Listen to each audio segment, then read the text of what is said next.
Good morning, good day. Beautiful to be with each of you. So please join us for our next upcoming online retreat, December 6th through the 8th, where we will investigate power, our issues with power, and how we lose power on the spiritual path. And so in today's teaching, it will be an investigation of this. And so we'll begin to play with this more so. And so I'm going to invite you all just to close your eyes. And I want to ask you this question of where are the places that you lose power in your life? Where are the places that you lose power? What are the reasons you go to war with life, with yourself, with your partner, your neighbor, your mother, your father, sister, or brother, friends, family, whoever? What are the places? Where are the places where you lose power? Where are the places you go to war?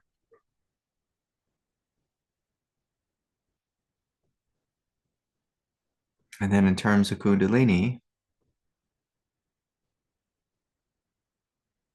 where are the places that you have difficulty with the Kundalini?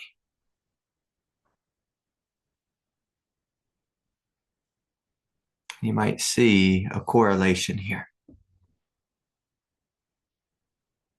The places where we outwardly fight with life, inwardly fight with ourselves,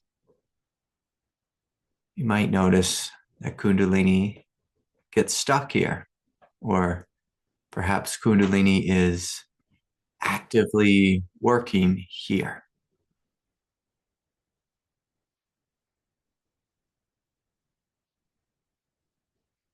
And so this is a path of spiritual awakening. Waking up means that we can see we are awake to life. But in order to be awake, first we must be willing to see the places where we are not awake, places our ego leads us.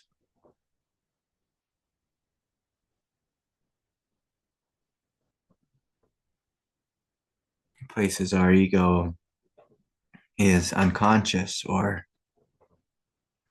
incredibly entangled.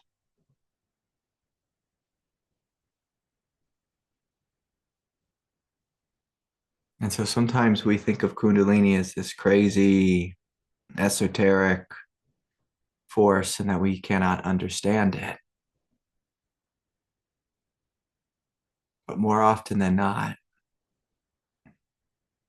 Kundalini is something that's very easy to understand. It is a force of light that puts pressure on places within us that are contracted, places within us that are numb or dark. And dark, I just mean unconscious.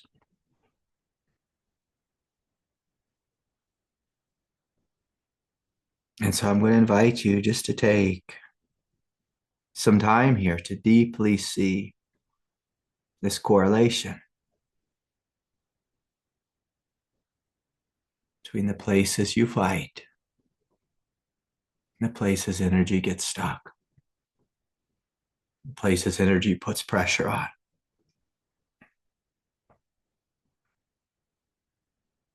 In fact, you'll notice it's not just Kundalini putting pressure on you.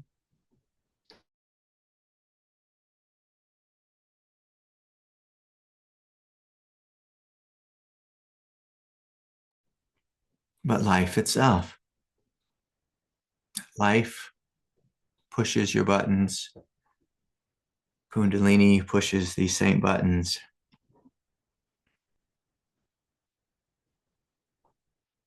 And most of us try to hide our buttons.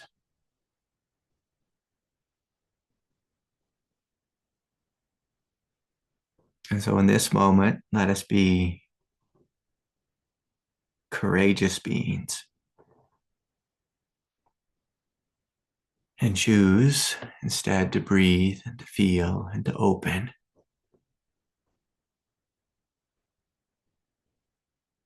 In all these unconscious places.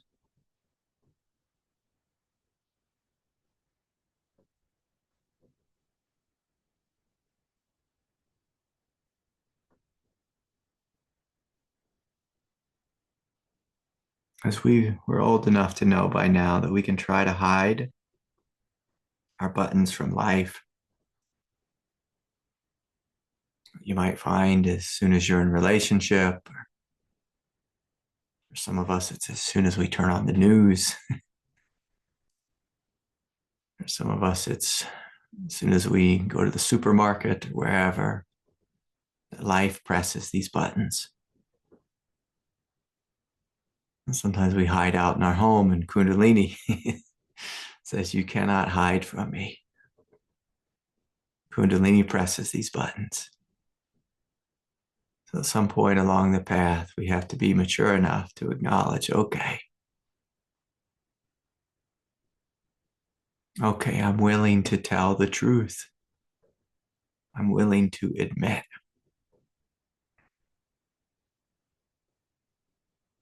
that I have issues, that I have places inside that are contracted, that are stuck, places that feel deficient or less than, places that feel explosive or volatile. I have places that feel little and insecure. And Kundalini is going to bring all of this into the light in order to be healed. In order to be healed. Sometimes we forget that. This is in order to be healed, in order to be awakened, in order to be free.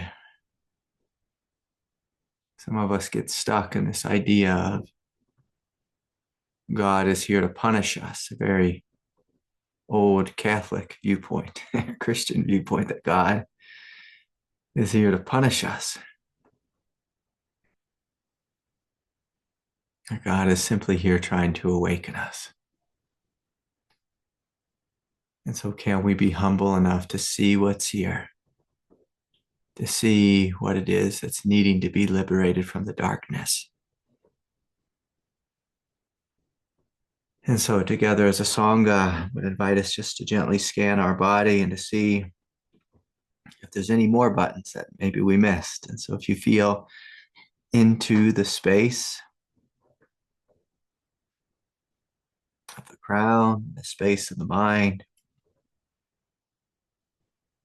the crown, are we places that we are closed off from God?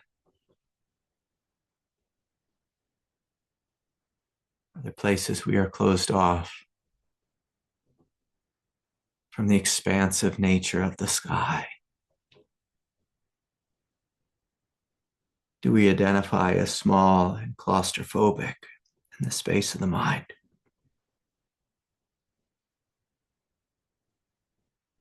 Or do we know ourselves as this expansive presence, as vast, spacious, and free, not attached to beliefs, ideas, philosophies, religions, dogmas, politics, ways of being?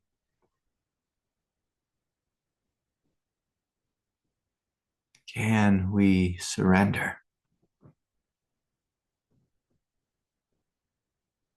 our limiting beliefs?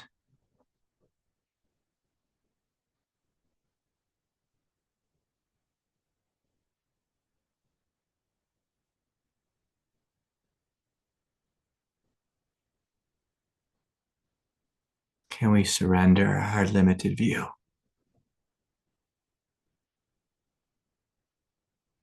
and welcome a greater view?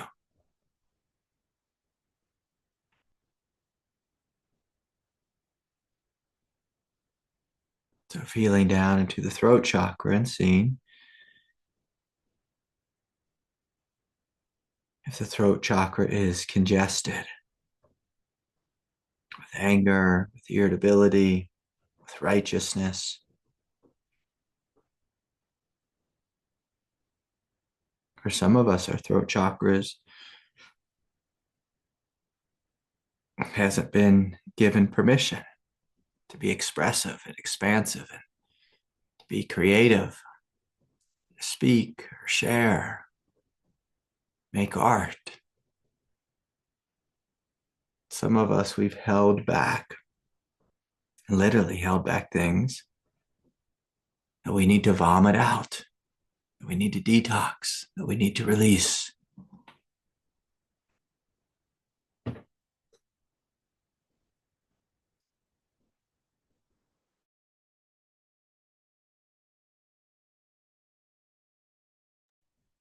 So breathing, feeling, opening.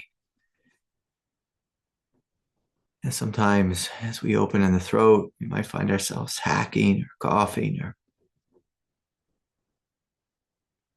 spitting or screaming,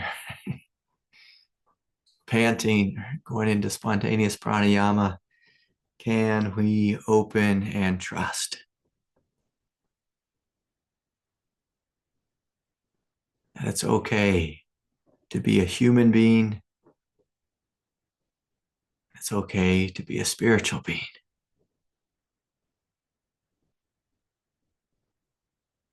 We give ourselves permission to open and express so that our throat chakra is not clogged and congested, and the Kundalini has to push on that chakra center.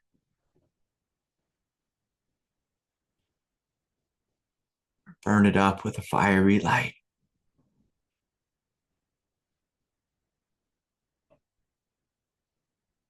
And so, yes, breathing, feeling,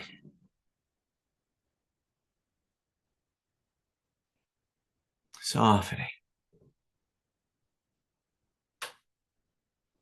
opening, letting the light shine.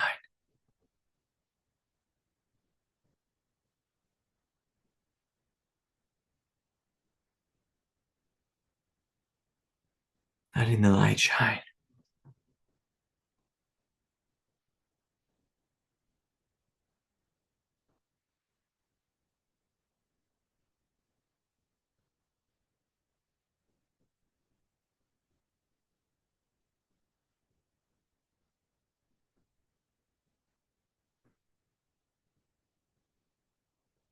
And so, of course, feeling down into the heart and the chest and noticing, is my heart happy, relaxed, joyous, vibrant, radiant, full of love, full of compassion?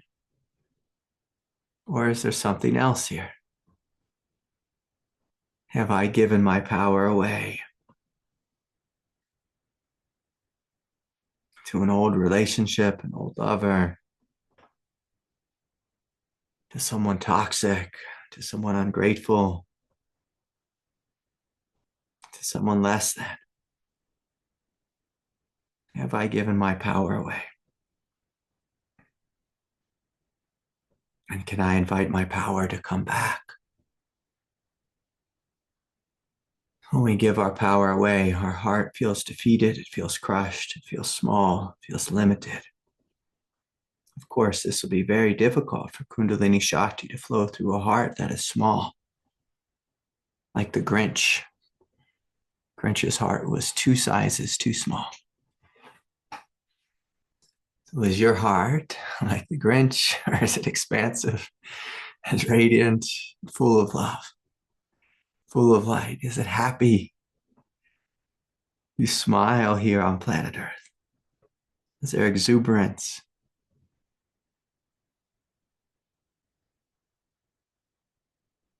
Or is there anger, or rage, or sadness, or heartache?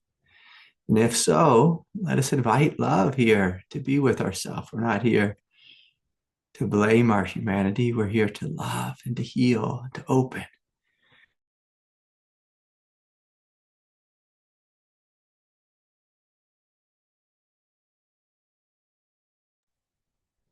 Inviting love to triumph, light to triumph, compassion to triumph, faith to be reborn. And for many of us, our heart has been beat up by life. And so in this moment, let us open to this Kundalini Shakti. Let us open to the grace of God so that our heart may be replenished,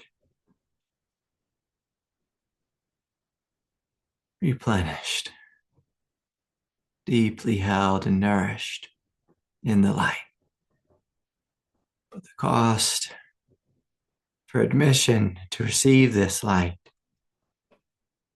is a willingness to forgive, a willingness to let go, a willingness to surrender and open, a willingness to say yes to love.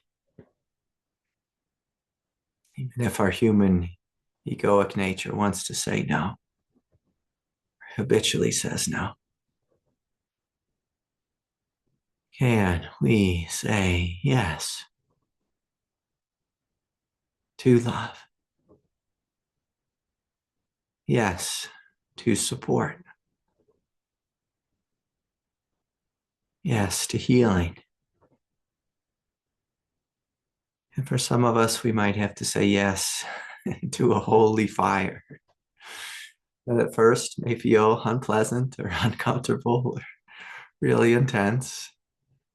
If you can join me in smiling and trusting in this holy fire, you'll see that it will eventually bring tenderness and sweetness and bliss. But sometimes at first it just brings a lot of heat, a lot of heat.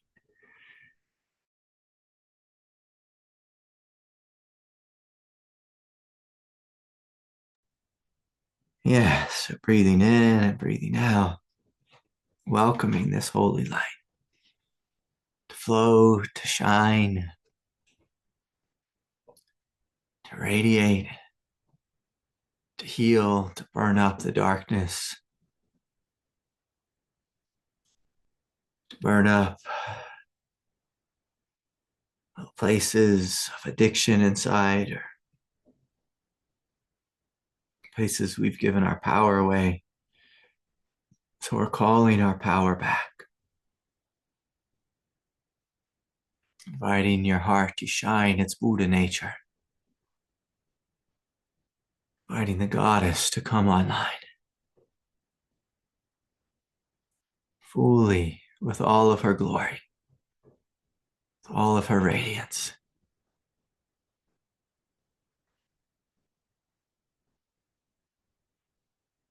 All of this light.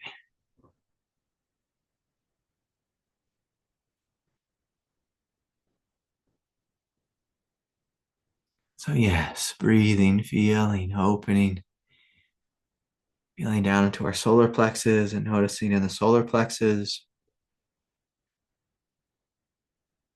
are there personal places where we've engaged in personal fights with other people's egos? Our personalness got involved with their personalness. And we got carried away. They got carried away. Right now on planet Earth, there's a disease of getting carried away with one's personalness. And can we soften? Can we melt? Can we smile? Can we wake up and remember this is an Earth school? It's a school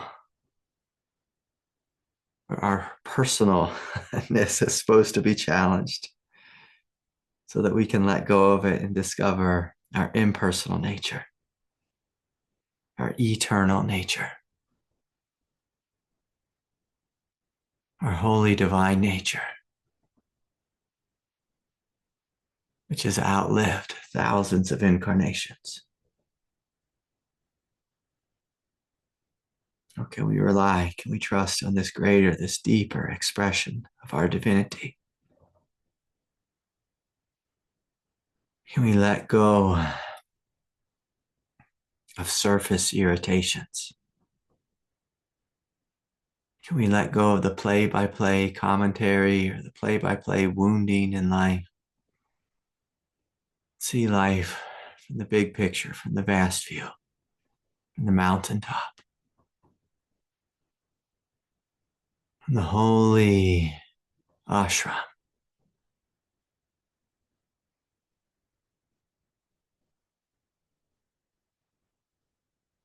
On top of the Himalayan peak.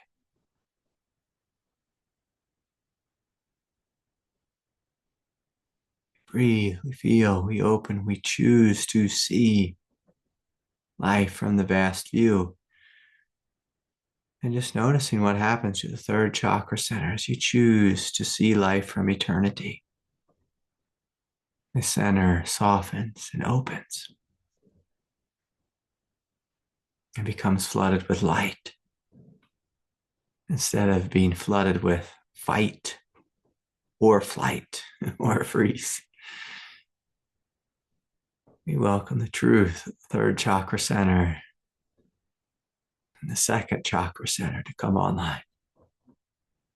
This holy strength, this holy indestructibility. We don't need to worry about the little details in life.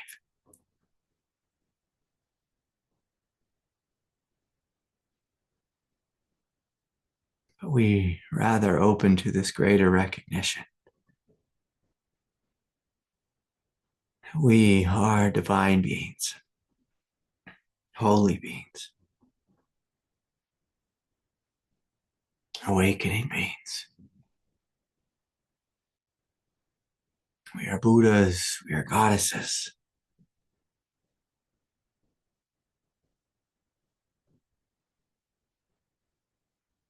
And we are here to shine our light upon planet Earth. So finally, we come down into the root chakra. And again, just noticing if there's any buttons here in the root chakra, any places where we have feared life, whether it's personally or existentially, feared life, tribally.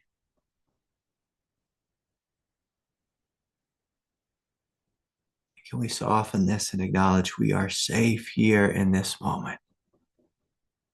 It is safe to breathe. It is safe to feel. It is safe to open. What else are we here to do? And to be this light.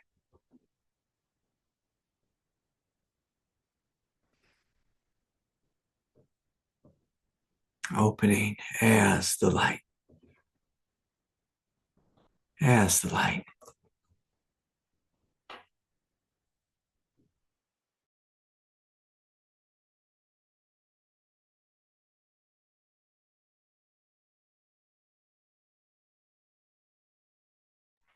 Each breath, breathing, feeling, softening, opening.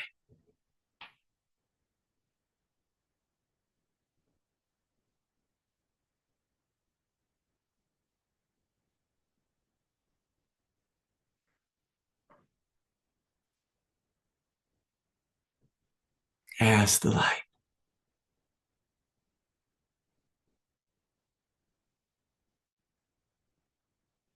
And just taking a moment to notice that when you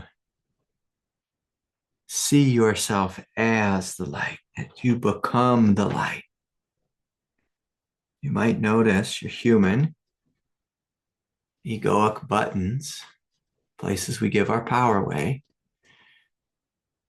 well, they somehow disappear as you become the light. But as you identify with your surface level consciousness, you may notice, oh, Lots of buttons reappear.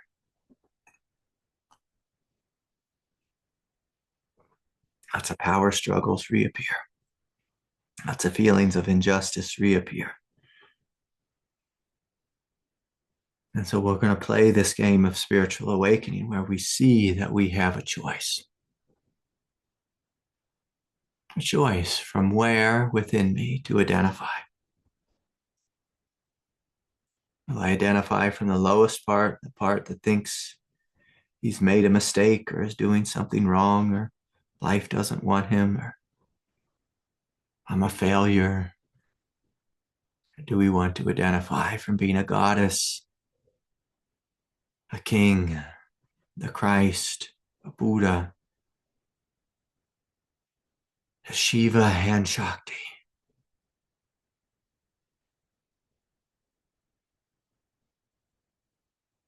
Who is it that you are? Shiva and Shakti, or a small human being?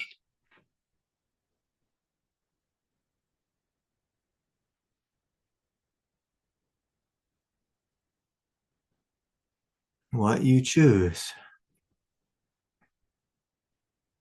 will very much define your experience.